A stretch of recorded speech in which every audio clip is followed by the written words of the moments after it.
Bulletin का बाकायदा आगाज करेंगे और आगाज में सबसे पहले आपको बताएं कि हमें बल्ला वापस दिया जाए। पीटीआई पेशावर हाईकोर्ट पहुंच गई, इलेक्शन कमीशन का फैसला चैलेंज कर दिया। पेशावर हाईकोर्ट से दरखास्त पर आज ही समाअत की इस्तदा भी कर दी। इसी पर बात करेंगे, आमिर शहजाद हमारे साथ मौजूद हैं। आमिर, आगाह कीजिएगा इस दरखास्त के हवाले से। जी शुक्रिया। पाकिस्तान तहरीक-ए-इंसाफ ने इलेक्शन कमीशन के फैसले को पेशावर हाई कोर्ट में चैलेंज कर दिया। दरखास्त में पीटीआई की जानिब से ये मौक़िफ़ इख्तियार किया गया है कि इलेक्शन कमीशन के पास पार्टी इंतखाबात कराने के तरीके से मुतालिक फैसला न देने का इख्तियार है। जिन लोगों ने पीटीआई इंटर पार्टी इंतखाबात को चैलेंज किया वो पार्टी मेंबर ही नहीं है। पेशावर हाई कोर्ट के अंदर जो है ये रिट पिटीशन दायर कर दी गई है, ताहम इसको अभी तक जो है समाअत के लिए मंजूर नहीं किया गया। बैरिस्टर गोहर की जानिब से ये कहा गया कि समर वेकेशन के बायस जो जजेस का पैनल है वो इस केस को सुन सकता है और बल्ले का जो निशान है वो हमें वापस दिया जाए और हम जो इंतखाबात हैं वो बल्ले के निशान पे ही करना चाहते हैं। जी ठीक है, बहुत शुक्रिया आमिर शहजाद आपका। हाईकोर्ट में मौसम सरमा की छुट्टियां हैं, सिंगल बेंच भी इलेक्शन कमीशन का फैसला मुअत्तल कर सकती है। बैरिस्टर गौहर की पेशावर हाईकोर्ट में गुफ्तगू, कहा कि दरख्वास्त में इस्तदा की है कि आज ही केस की समाअत की जाए। उन्होंने मजीद क्या कहा ये आपको दिखाते हैं। पड़ता है ऑर्डर के खिलाफ और उसके बाद supreme court. Sir winter vacations चल रही है, जजेस का सुना है कि सीनियर जजेस नहीं है, आप लोगों ने सीनियर जजेस की इस्तदा भी की है इसमें। सर देखिए, जो जजेस होते हैं इंशाल्लाह वो जजेस होते हैं, सीनियर जूनियर तो अलग बात है। हम तो बहस करने आए हैं कानून और आइन के मुताबिक, तो इंशाल्लाह कानून और आइन के मुताबिक ही फैसला होगा। तवक्को है आज केस लग जाएगा आप लोगों का? सर तवक्को है आज केस लग जाएगा आप लोगों का? आगे आगे आगे चलें, आगे आगे आगे आगे हम बना चुके हैं। देखे ना, ज्यादा हुई है सर, अमल काम हुआ, गैर कानूनी काम हुआ है। डीसी और आईजी इस्लामाबाद तबादले का मामला, निगरान वज़ीर आज़म ने इलेक्शन कमीशन को फैसले पर नज़रसानी की दरख्वास्त कर दी। वजारत दाखिला भी दोनों अफसरान को तब्दील करने के खिलाफ है। इसी पर बात करेंगे, उस्मान खान हमारे साथ मौजूद है। उस्मान, इस मामले के हवाले से आगाह कीजिएगा। डीसी और आईजी इस्लामाबाद को तब्दील करने के मामले पर chief election commissioner Sikandar Sultan Raja की सरबराही में केस ने समाअत की है। सेक्रेटरी एस्टेब्लिशमेंट डिवीजन इनामुल्लाह दरीडो ने सेक्रेटरी दाखिला की रिपोर्ट इलेक्शन कमीशन में पेश की है। सेक्रेटरी एस्टेब्लिशमेंट डिवीजन ने कहा है कि इस्लामाबाद में सिक्योरिटी के हालात नहीं हुई, वजारत दाखिला दोनों अफसरान को रखना चाहती है। इसलिए उन्होंने ये भी कहा कि निगरान वज़ीर आज़म ने भी इलेक्शन कमीशन को इस फैसले पर नजर रखने की दरख्वास्त की है। चीफ इलेक्शन कमिश्नर ने कहा कि हम वजारत दाखिला की रिपोर्ट को देखते हैं, आप पैनल हमें भेजें। इलेक्शन कमीशन ने केस की समाअत जो है वो सुनने के बाद मुलतवी कर दी। ठीक है उस्मान, आप हमारे साथ ही मौजूद रहेगा। इलेक्शन कमीशन ने आहत चीमा को अहदे से हटाने का केस निपटा दिया। आहत चीमा से मुतालिक इलेक्शन कमीशन के फैसले पर अमल दरामद हो गया है। उस्मान, इस मुतालिक भी आगाह कीजिएगा। बिल्कुल, आहत चीमा को अहदे से हटाने के केस पर भी chief election commissioner Sikandar Sultan Raja की सरबराही में 4 रुकनी बेंच ने समाअत की है। सेक्रेटरी एस्टेब्लिशमेंट डिवीजन इनामुल्लाह दरीडो जो है वो कमीशन में पेश हुए हैं। उन्होंने कहा कि आहत चीमा से मुतालिक इलेक्शन कमीशन के फैसले पर अमल दरामद कर लिया है। नोटिफिकेशन की हार्ड कॉपी मौजूद नहीं है, ताहम ई कॉपी इलेक्शन कमीशन में जमा करा दी गई है।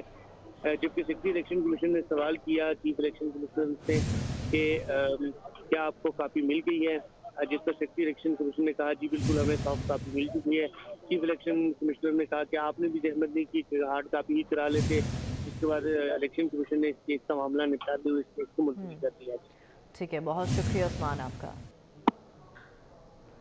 मुस्लिम लीग नून की इस्लामाबाद की पार्टी टिकटों का फैसला ताखीर का शिकार। आज पार्लिमानी बोर्ड ने इस्लामाबाद के 3 हलकों के उम्मीदवारों के इंटरव्यूज़ करने थे, मगर उम्मीदवारों को आज सुबह इंटरव्यू मौखर होने का बताया गया। मुस्लिम लीग नून की इस्लामाबाद की पार्टी टिकटों का फैसला ताखीर का शिकार है। आज पार्लिमानी बोर्ड ने इस्लामाबाद के 3 हलकों के उम्मीदवारों के इंटरव्यूज़ करने थे। मुल्क भर में 28,626 उम्मीदवारों ने कौमी और सूबाई असम्बली और मखसूस नशिस्तों के लिए कागजात नामजदगी जमा करा दिए। कौमी असम्बली के लिए मुल्क भर से 7,242 उम्मीदवारों ने कागजात नामजदगी जमा कराए। 471 खवातीन भी कौमी असम्बली के लिए कागजात जमा कराने वालों में शामिल है, जबकि कागजात नामजदगी की जांच पड़ताल का अमल जारी है।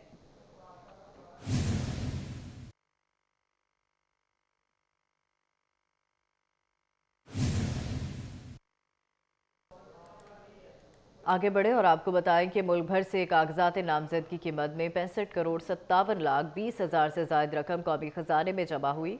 ज़राए के मुताबिक इलेक्शन कमीशन को सूबाई असम्बलियों के लिए कागजात नामजदगियों की मद में 40,60,80,000 रुपये मौसूल हुए। कौमी असम्बली के कागजात नामजदगी की मद में 24,96,60,000 रुपये मौसूल हुए।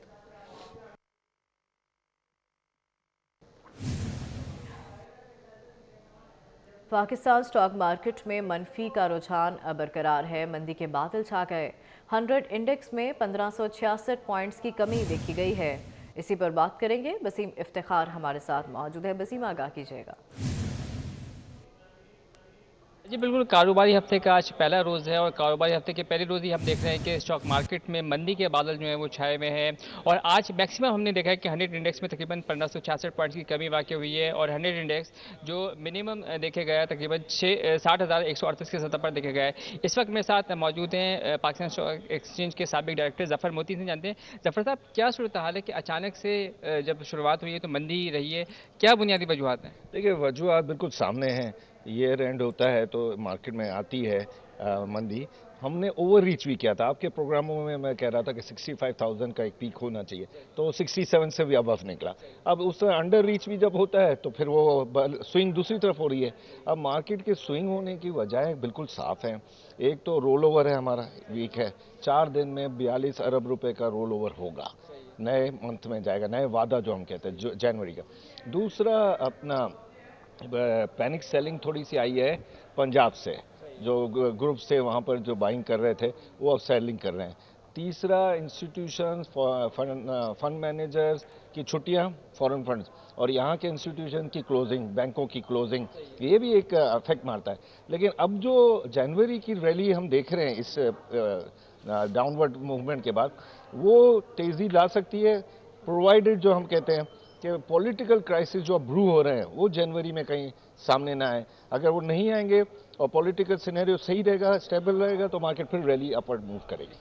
जी पूरे थे ज़फ़र मोती, जिन्होंने तमाम सूरत हाल से आगाह किया और अहम वजूहत इन्होंने बताया कि एक तो रोल ओवर वीक भी है, दूसरी जानब क्लोजिंग की सूरत हाल भी है और मुख्तलिफ जो इन्वेस्टर्स हैं, बिलखुसूस लोकल इन्वेस्टर्स हैं, उनकी जानिब से जो है वो शेयर्स की फ़रोख्त भी देखने में आ रही है और इसके साथ साथ पॉलिटिकल सिनारियो किसी हद तक जो है वो असरअंदाज हुआ है। इस वजह से हम देख रहे हैं कि स्टॉक मार्केट में मंदी का रुझान है, सरमायाकार जो है वो मुताद हैं और शेयर्स को ही फ़रोख्त को तरजीह दे रहे हैं। जी ठीक है, बहुत शुक्रिया बसीम आपका।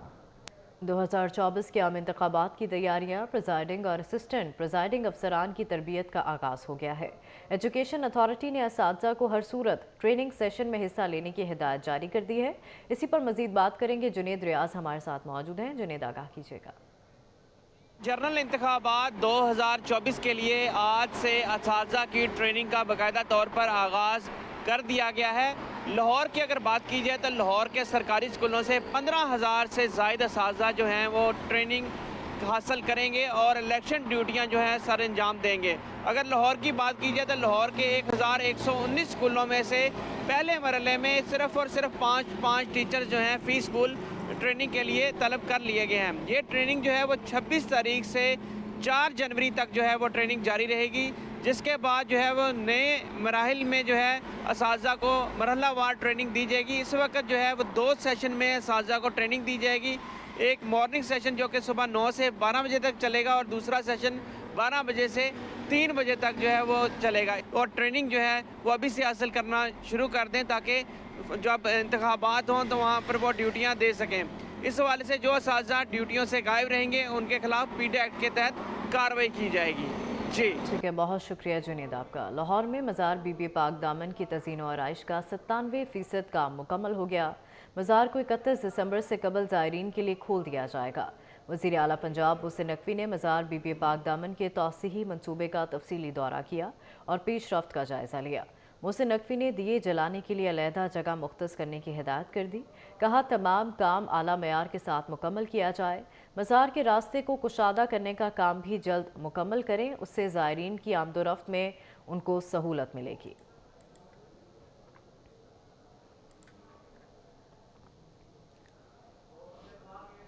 मुस्लिम लीग नून के मरकज़ी पार्लिमानी बोर्ड का 16वां इजलास इस वक्त जारी है। इजलास की सदारत मियां नवाज शरीफ कर रहे हैं। KPK से कौमी असम्बली की 27 और सूबाई असम्बली की 65 नशिस्तों के उम्मीदवारों के इंटरव्यूज़ किए जा रहे हैं। इसी पर बात करेंगे। राव दिलशाद हमारे साथ मौजूद हैं। राव दिलशाद, बताएगा इस इजलास के हवाले से।